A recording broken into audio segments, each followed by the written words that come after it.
Welcome back. Today's topic is going to be on lens filters, yes or no. To talk about how I normally phrase things, I normally use the 80-20 rule. So when I tell you something, 80% of the time, that's exactly what it's supposed to be. 20% of the time, there's variables that make things different. Sometimes I'll change that ratio depending on what we're talking about. In this particular situation, it's about lens filters. I would have to say lens filters, yes or no, 50-50 on this one. Because there are times when lens filters are very important and there are other times when they're not. You know, lens filters are these guys. These little filters that can screw onto your lens. Bunches and bunches of them. Sometimes they come in really nice protective cases. You'll see a lot of advertisements like on Facebook Marketplace or Craigslist where people seem to be very proud of these things and have them laid out to show, wow, look at all these lens filters. In reality, most of the cutesy lens filters, the ones that will provide color or starburst, all that can be done in your software. So they're completely unnecessary. You can do all those things in Lightroom, Photoshop, or whatever you use to do your photo editing.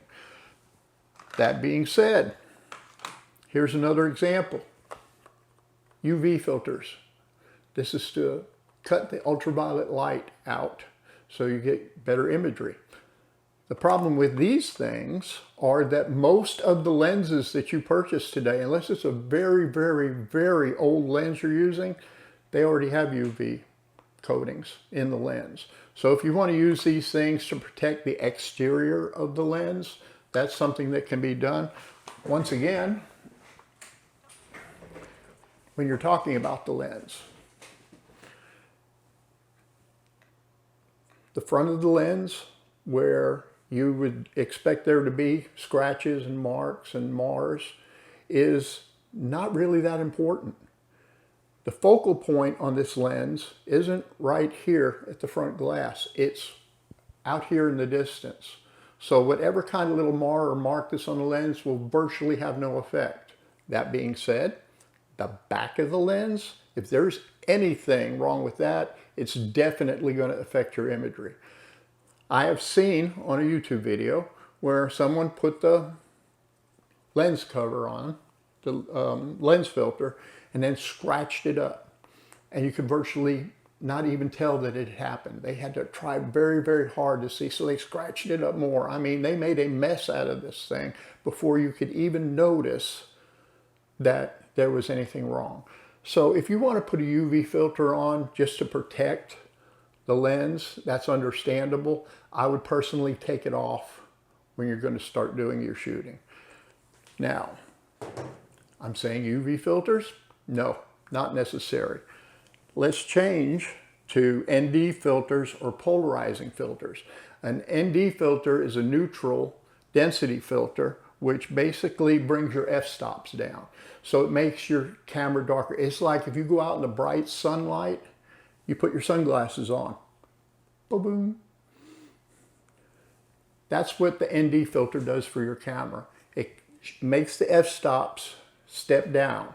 And that can come in very handy, especially if you're using really good glass for your photography and videography. If you're using anything around f2.8, quality lenses, lots of light coming in, and you take it out to an environment where there's a huge amount of light. I'm in Tampa. You take it to the beach and you have the white sands and the bright sun. That's a lot of light coming into that lens. So what you want to do is step it down a little bit, because after you do all your adjustments, you're not really going to get the image without that neutral density filter, the ND filter. You can put the ND filter on, stop it down 6 times, stop it down 10 times, and your imagery will come out so much better.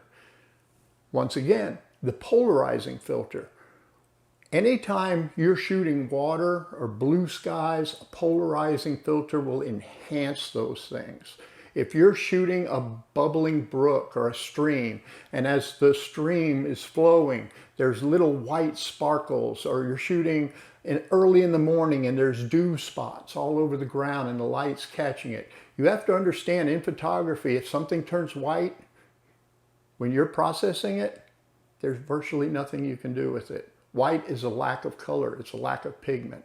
You put on a polarizing lens and it takes that white away and gives it some definition that you wouldn't normally have. Now, to make the point, in a future video, we're going to go to the beach, we're in Tampa, and we're going to shoot an episode where we're showing you what difference the polarizing lens can make. So once again, this is one of those topics where it can go either way. If you have a high quality lens, B&W makes good German ground lenses, it's probably not going to affect it one way or another because you've got quality glass on your quality glass. I wouldn't go out and buy a $2 or $3 UV filter and put it on my lens. You're degrading the clarity of whatever lens you're putting that on. Not a whole lot. Once again, the focusing isn't here. It's way out here in the distance. So in general, I'm going to give this one a 50-50. There are definitely times a lens filter will help you with your imagery. And there's some lenses, you'll see these things that you can screw on and it all of a sudden makes your lens a wide angle lens, or it gives it double the power, or it does something like that. And they're $10, $20 for these lenses. Don't put those things on your camera. If you're gonna put those on your lenses, just do it because you want to protect the glass, and whenever you go do something, take those things off. Those things are horrible. So lens filters, yes or no? Yes and no. Have a good day.